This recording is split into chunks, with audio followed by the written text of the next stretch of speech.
So let's just review what we've seen with budget lines. Let's say I'm making $20 a month. So my income is $20 per month. Let's say per month.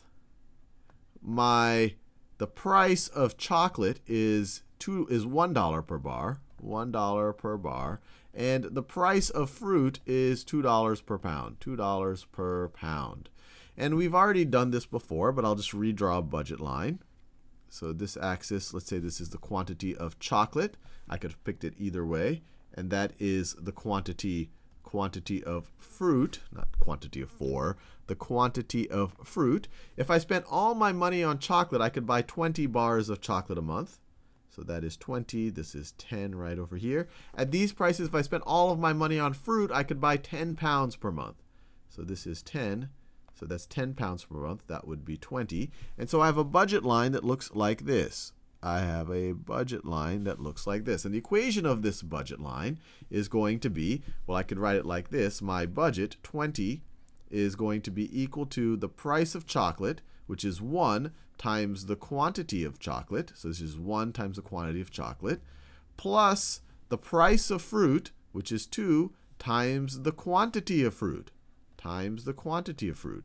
And if I want to write this explicitly in terms of my quantity of chocolate, since I put that on my vertical axis, and that tends to be the more dependent axis, I can just subtract 2 times the quantity of fruit from both sides, and I could flip them, and I get my quantity of chocolate is equal to 20 minus 2 times my quantity of fruit. And I get this budget line right over there. Well, we've also looked at the idea of an indifference curve. So for example, let's say I'm sitting at some point on my budget line where I have, let's say I am consuming 18 bars of chocolate and 1 pound of fruit. 18, and you can verify that makes sense. It's going to be $18 plus 2, which is 20. So let's say I'm at this point on my budget line. 18 bars of chocolate, so this is in bars, and 1 pound of fruit per month. So that is 1, and this is in pounds. Pounds, and this is chocolate, and this is fruit right over here. Well, we know we have this idea of an indifference curve. There's different combinations of chocolate and fruit to which we are indifferent, to which we will get the same exact total utility. And so we can plot all of those points. I'll do it in white. It could look something like this. I'll do it as a dotted line. It makes it a little bit easier. Let me draw it like this. So let's say I'm indifferent between any of these points, any of those points right over there. Let me draw it a little bit better. So between any of these points right over there.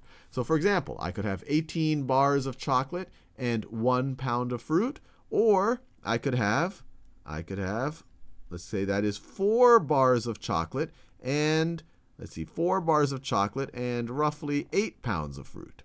I'm indifferent. I get the same exact total utility. Now, am I maximizing my total utility at either of those points? Well, we've already seen that anything to the top right of our indifference curve, of this white curve right over here, let me label this. This is our indifference curve. Indifference curve. Everything to the top right of our indifference curve is preferable. We're going to get more total utility. So let me color that in. So everything to the top right of our indifference curve is going to be preferable. So all of these other points on our budget line, even a few points below our budget line where we would actually save money, are preferable. So either of these points are not going to maximize our total utility. We can maximize our total utility at all of these other points in between along our budget line. So to actually maximize our total utility, what we want to do is find a point on our budget line that is just tangent, that exactly touches at exactly one point one of our indifference curves. We can have an infinite number of indifference curves. There could be an indifference curve that looks like that. There could be another indifference curve that looks like that. All that says is that we are indifferent between any points on this curve. And so there is an indifference curve that touches exactly this budget line, or exactly touches the line at one point. And so I might have an indifference curve that looks like this. Let me do this in a vibrant color, in magenta. So I could have an indifference curve that looks like this. And because it's tangent, it touches in exactly one point. And also the slope of my indifference curve, which we've learned was the marginal rate of substitution, is the exact same as the slope of our budget line right over there, which we learned earlier was the relative price. So this right here is the optimal allocation on our budget line. That right here is optimal. And how do we know it is optimal? Well, there is no other point on the budget line that is to the top right. In fact, every other point on our budget line is to the bottom left of this indifference curve. So every other point on our budget line is not preferable. So remember, everything below an indifference curve, so all of the shaded area, let me actually do it in another color, because the indifference curve, we are indifferent, but everything below an indifference curve, so all of this area in green, all of this is not preferable. And every other point on the budget line is not preferable to that point right over there, because that's the only point, or I guess you could say every other point on our budget line is not preferable to the points on the indifference curve. So they're also not preferable to that point right over there, which actually is on the indifference curve. Now let's think about what happens. Let's think about what happens if the price of fruit were to go down. So the price of fruit were to go from $2 to $1 per pound. So if the price of fruit went from $2 to $1, then our actual budget line will look different. Our new budget line, I'll do it in blue, would look like this. If we spent all our money on chocolate, we could buy 20 bars. If we spent all of our money on fruit at the new price, we could buy 20 pounds of fruit. So our new budget line would look something like that. So that is our new budget line. New budget line. So now what would be the optimal allocation of our dollars, or the best combination that we would buy? Well, we would do the exact same exercise.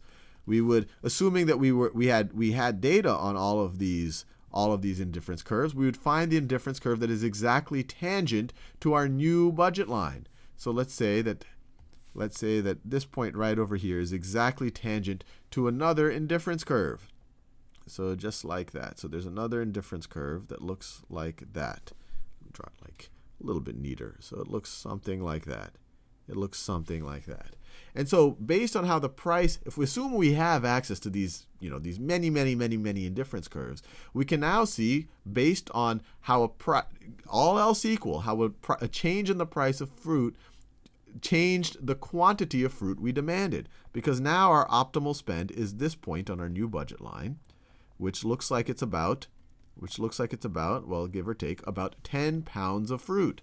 So all of a sudden, so let's think about just the fruit. Everything else we're holding equal. So just the fruit, let's do when the price was 2, the quantity demanded was 8 pounds. And now when the price is 1, the quantity demanded is 10 pounds. And so what we're actually doing, and once again, we're kind of looking at the exact same ideas from different directions. Before, we looked at it in terms of marginal utility per dollar, and we thought about how you maximize it. And we were able to change the prices and then figure out and derive a demand curve from that. Here, we're just looking at it from a slightly different lens, but they really are all of the same ideas. But assuming we had access to a bunch of indifference curves, we can see how a change in price changes our budget line, and that how that would change the optimal quantity we would want of a given product. So for example, we could keep doing this, and we could plot our new demand curve. So I could do a demand curve now for fruit. At least I have 2 points on that demand curve. So if this is the price of fruit, and this is the quantity demanded of fruit, when the price is 2, quantity is 8. When the price is 2, the quantity demanded is 8. And when the price is, actually, let me do it a little bit different. When the price is 2, and these aren't to scale, the quantity demanded is 8. And then, actually, let me do it here, is 8. And these aren't to scale. But when the price is 1, the quantity demanded is 10. So 2, 8, quantity demanded is 10. Quantity demanded is 10. And so our demand curve, these are 2 points on it, but we could keep changing it up. Assuming we had access to a bunch of indifference curves, we could keep changing it up and eventually plot our demand curve that might look something like that.